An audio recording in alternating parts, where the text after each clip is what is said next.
En el nombre de Dios, el poder matricial, absoluto, compasivo. La paz de Dios sea con todos ustedes. Estimados hermanos y hermanas, sean bienvenidos.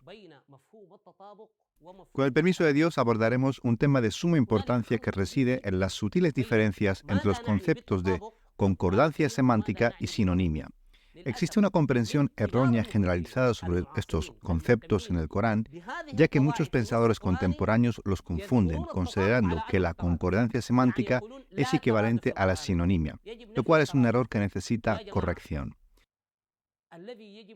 Me gustaría aclarar que lo que debe ser excluido del Corán no es la sinonimia en sí, sino la concordancia semántica o sinonimia absoluta. La sinonimia está efectivamente presente en el Corán y constituye una de las bellezas de su discurso y su estilo único. Por otro lado, la concordancia semántica es un principio que no representa de ninguna manera el texto coránico. De aquí surge la urgente necesidad de explicar y clarificar adecuadamente estos dos conceptos. La concordancia semántica de la que hablamos y que necesariamente debe ser excluida del Corán se refiere a que dos palabras diferentes en pronunciación, escritura, morfología y fonética coincidan al final en un único significado exacto, donde la consideración, el significado y la implicación se unen en un solo punto sin diferencia ni matiz alguno. En este caso, una palabra puede reemplazar a la otra en cualquier contexto sin que cambie el significado, la implicación o la intención o matiz de la divinidad. Este concepto, en todos sus detalles, debe ser completamente excluido y rechazado. Por otro lado, la sinonimia se manifiesta en la secuencia de dos o más descripciones para un solo descrito, o la sucesión de dos o más significados para un solo concepto, manteniendo una diferencia significativa entre cada descripción o palabra. Este fenómeno abunda en el Corán y es una de sus más destacadas bellezas y pruebas de su elocuencia. Por ejemplo, el relato atribuido a Ibn Abbas, que Dios esté complacido con él, donde menciona que era el acompañante, es decir, radif del profeta, la paz sea con él, en el mismo monte. Radif en árabe significa semejante, compañero o sinónimo. E ilustra esta sinonimia, aunque cada uno mantenía su espacio en el monte sin coincidir completamente en función o posición. Ambos compartían la acción de montar de manera sinónima y armoniosa. La sinonimia consiste en la sucesión de dos o tres palabras que se refieren a un mismo concepto o un conjunto de atributos asociados a un único descrito, aunque cada término debe conservar cierta diferencia y matiz en su significado. En el Corán esto se manifiesta claramente. Los nombres del día del juicio, por ejemplo, el día del din, el día del arrepentimiento, el día de la perdición, el día de la congregación, todos son sinónimos que describen diferentes aspectos de un mismo evento, del día del juicio final. Otros términos como la resurrección, la inevitable, el estruendo, por un lado, o el infierno, el ardiente, el fuego abrasador, todos ellos representan descripciones de un mismo fenómeno. En cuanto a los nombres y atributos de Dios, también se consideran sinónimos porque todos apuntan a una única entidad, es decir, la divinidad. Sin embargo, surge la pregunta, ¿es posible que estos nombres coincidan exactamente en sus significados? La respuesta es no.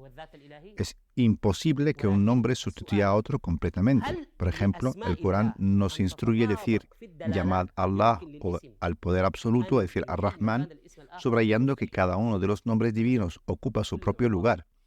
Desafortunadamente, muchos creen erróneamente que los nombres de Allah y Ar-Rahman son intercambiables y no tienen diferencias, lo cual es incorrecto. En el contexto de la súplica o el ruego, el Corán nos enseña a decir invocad a Dios o invocad a Rahman, indicando que independientemente del nombre que utilicemos en nuestras súplicas, debería ser aceptable porque todos los nombres regresan a la divinidad única. Esta ley lleva consigo una profundidad y majestuosidad que nuestras mentes apenas pueden comenzar a comprender superficialmente. Algunos se preguntan por qué el Corán no dice invocad al compasivo o invocad al sagrado. La razón es que Allah y Ar-Rahman son nombres comprensivos que engloban todas las demás atribuciones divinas en su esencia y en su interior. Cuando analizamos el Corán, encontramos que la afirmación de que Dios está establecido en el trono solo se menciona con los nombres Allah o Ar-Rahman. Decir que el compasivo está establecido en el trono o el perdonador está establecido en el trono sería incorrecto. porque el trono representa la existencia divina que solo puede estar asociada con un nombre que incluya todas las supremas atribuciones divinas. Por lo tanto, el pronombre en la frase a él no se refiere directamente a la divinidad en sí, sino a uno de estos nombres comprensibles. Así, cuando invocamos, lo hacemos a Allah o al Rahman, ya que ambos nombres a todos los demás hermosos nombres. Entonces, ¿cuál es la diferencia entre el significado de los nombres Ar-Rahman y Allah? Allah es el nombre integral que abarca todos los nombres y atributos en el contexto coránico, mientras que Ar-Rahman se considera el nombre de la praxis divina en la creación, que se utiliza en la aplicación de la súplica con contextos específicos. Esto significa que cuando invocas a Allah de manera teórica, incluyes todas las atribuciones divinas, y cuando aplicas a la súplica de manera práctica, como decir que nuestro Señor te provea, eliges el nombre más adecuado para el contexto práctico de tu invocación. Este matiz revela la rapidez con la que se responde a la súplica cuando se aplica de forma práctica, y es un tema que podríamos expandir en discusiones más amplias en futuros capítulos. Regresemos ahora a nuestro tema principal, la diferencia entre la sinonimia y la concordancia semántica.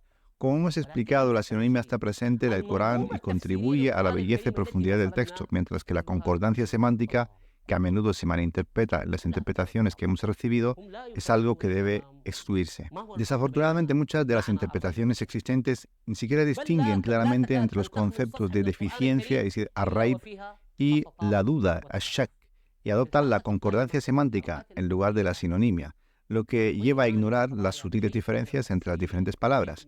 En los próximos capítulos nos esforzaremos por clarificar estas cuestiones con más detalle y explicación, para que el espectador pueda comprender y aplicar estos conceptos correctamente en la interpretación del texto coránico.